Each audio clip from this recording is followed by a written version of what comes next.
have to start off with your Instagram because you and Mariah Carey are in competition. You have the defrosting of yourself in your Christmas hookup.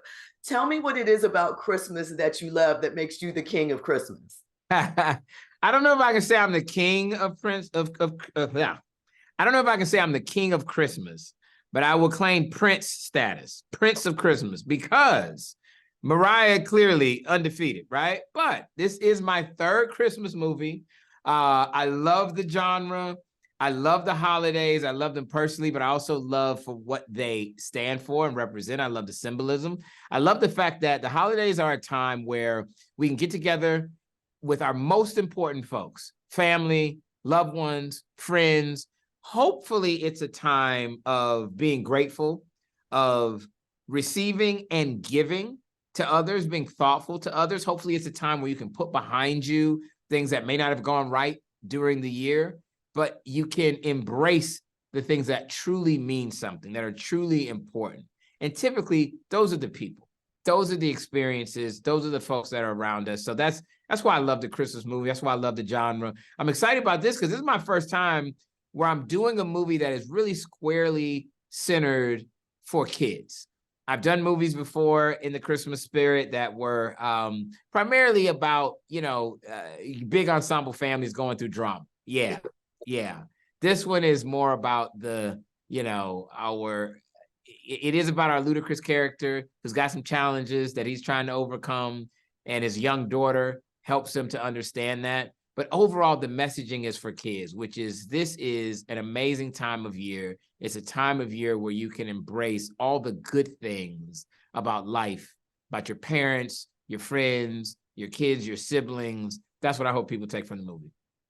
Amazing. So, when you think about Christmas movies like our old classics, like, It's a Wonderful Life, Scrooge, there's always a transformational aspect to the characters in the story. And there is here somewhat, with the heart and a message.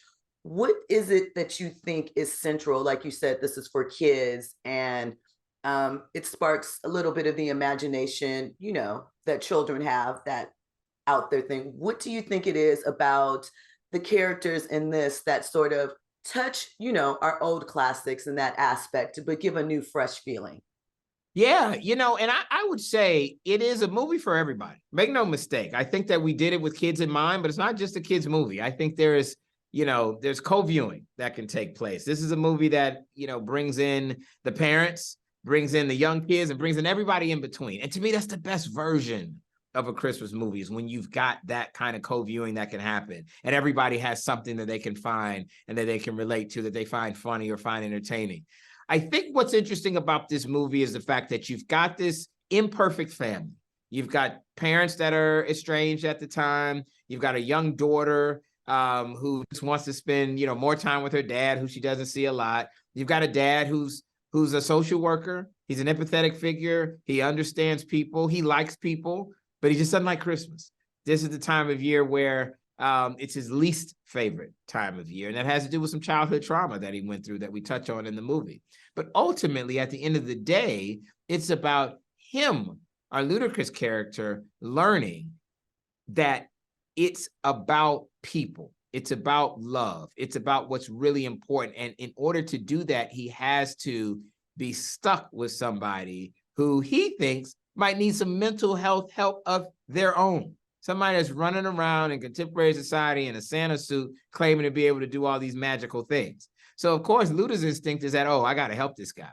This is just like the type of people that I deal with all the time. When ultimately it ends up to be the ludicrous character who actually could use a little bit of help. And our little rail Santa is the one who unlocks that for him. Amazing. Last question. Of course, I have to ask you, what is your favorite Christmas memory? Oh, man. I remember getting a train set when I was a young kid, and I woke up Christmas morning because that was our tradition. No gifts were open the night before. You waited till the morning of to see what Santa had got for you, and we would walk in with our parents, myself and my sister, and they would have their hands over our eyes and then unveil, and you'd see what Santa Claus put under the tree for you. and I got a train set. And I that's exactly what I wanted. I wanted a train set.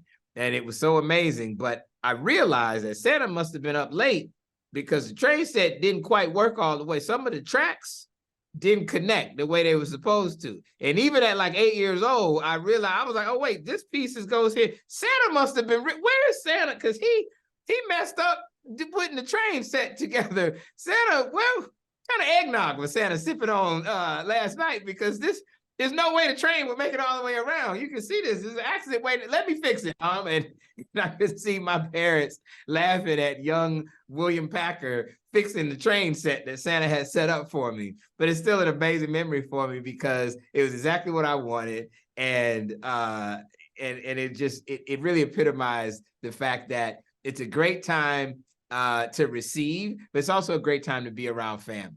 And my parents thought enough of me to get me the absolute perfect gift that I wanted. And my dad tried the best he could to get that train set right, even if some of the tracks might have been backwards. So that's one of my favorite memories. Amazing.